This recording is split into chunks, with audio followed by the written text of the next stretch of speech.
मुख्यमंत्री डॉक्टर मोहन यादव ने इंदौर में हर घर तिरंगा हर घर स्वच्छता अभियान के तहत आज आयोजित विशाल तिरंगा यात्रा के शुभारंभ कार्यक्रम को संबोधित करते हुए कहा कि प्रधानमंत्री मोदी के नेतृत्व में देश नए दौर में प्रवेश कर चुका है और अब कोई भी अन्याय सहन नहीं किया जाएगा। हमारी जाबान सेना ने दुश्मनों को मुंहतोड़ जवाब देकर भारत की शक्ति का परिचय कराया है। मुख्यमंत्री डॉक्टर यादव आज इंदौर में हर घर तिरंगा हर घर स्वच्छता अभियान की यात्रा में शामिल हुए। पूरा शहर राष्ट्र की आन बान शान तिरंगे के रंग में रंगा और शहर में देशभक्ति के जोश और जुनून का अद्भुत वातावरण देखने को मिला। पूरा शहर देशभक्ति पर आधारित गीतों और वंदे मातरम तथा भारत माता की जय के नारों से गुंजायमान हो गया। मुख्यमंत्री डॉक्टर मोहन यादव और यात्रा का पूरे मार्ग पर जगह जगह भव्य स्वागत किया गया और यहाँ के नागरिकों को लोकतांत्रिक व्यवस्था तथा लोकतंत्र के प्रहरियों का सम्मान करना चाहिए। उन्होंने जोर देते हुए कहा कि प्रधानमंत्री मोदी के नेतृत्व में भारत एक नए शक्तिशाली राष्ट्र के रूप में उभरा है और हमारे तिरंगे की आन बान और शान पहले से कहीं अधिक बुलंद हुई है। मुख्यमंत्री डॉक्टर मोहन यादव ने कहा कि हमारे लिए गौरव का विषय है कि 15 अगस्त को हमारा देश 79वां स्वतंत्रता दिवस मनाएगा। इस अभियान के माध्यम से राष्ट्रीय पर्व को राष्ट्रीय उत्सव के रूप में मनाने के लिए सभी जिलों में तिरंगा यात्रा निकाली जा रही है। वहीं दूसरी ओर प्रधानमंत्री नरेंद्र मोदी के संकल्पों को मूर्त रूप देने के लिए जन जन तक स्वच्छता का अलग भी जगाया जा रहा है।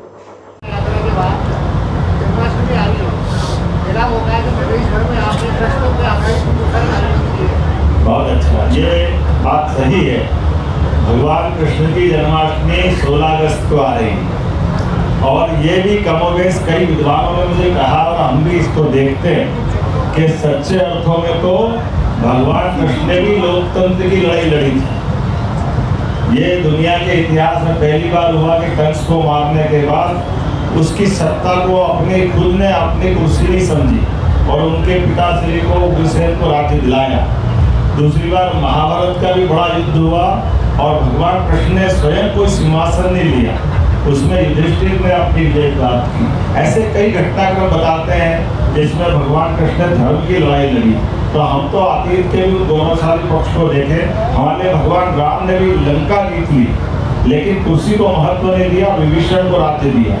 हमारे सामने ऐसे हमारे महापुरुषों के हमारे देवताओं के उदाहरण भरे पड़े। इसलिए इसी कारण से लोकतंत्र की जड़ें दुनिया में सबसे गहरी हमारे यहाँ है। हमने जरूर प्रदेश में जन्माष्टमी के माध्यम से भगवान कृष्ण की जहाँ जहाँ लीलाएं हुई ऐसे लीलाओं के तीर्थ बनाने के लिए, जैसे ये जाना पाओ हमारा इंदौर के पास का, जहाँ 7 नदियों ने अपना उद्गम मान करके वहाँ की धाराएं निकली है। ऐसी जाना पाओ की पहाड़ी पर महर्षि परशुराम ने भगवान कृष्ण को सुदर्शन चक्र दिया, ऐसा इतिहास है। हम चाहेंगे कि भगवान कृष्ण का वो परशुराम जी द्वारा दिया गया ऐतिहासिक पल दुनिया के सामने अमर हो जाए। इसी प्रकार से माता रुक्मिणी के हरण के समय भगवान कृष्ण का धार के पास अनसेरा में युद्ध हुआ था, इसलिए वो इतिहास भी द्वारका, मथुरा, गोकुल, वृंदावन के समान वो भी तीर्थ बने। ऐसे उज्जैन सांदीपनि आश्रम, गरीब अमीरी की दोस्ती का ऐसा केंद्र महिपुर के पास नारायण नामक वो स्थान गरीब अमीर के लिए आज भी 5000 साल पुराना वो अद्वितीय इतिहास है।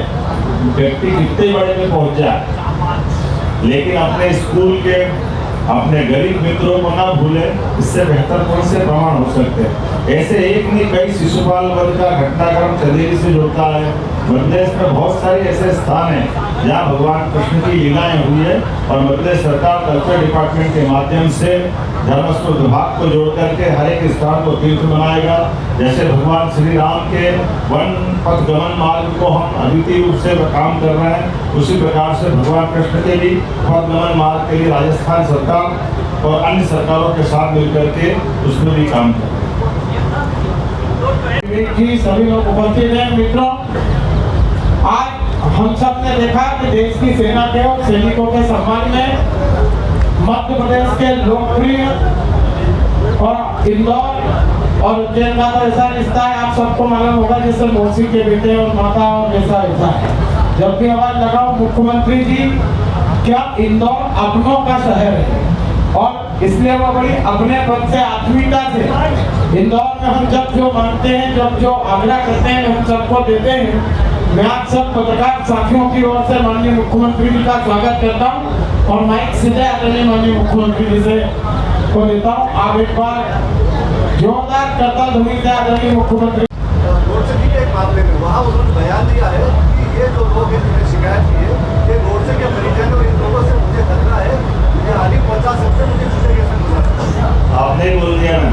मैं तो बोल नहीं रहा हूँ।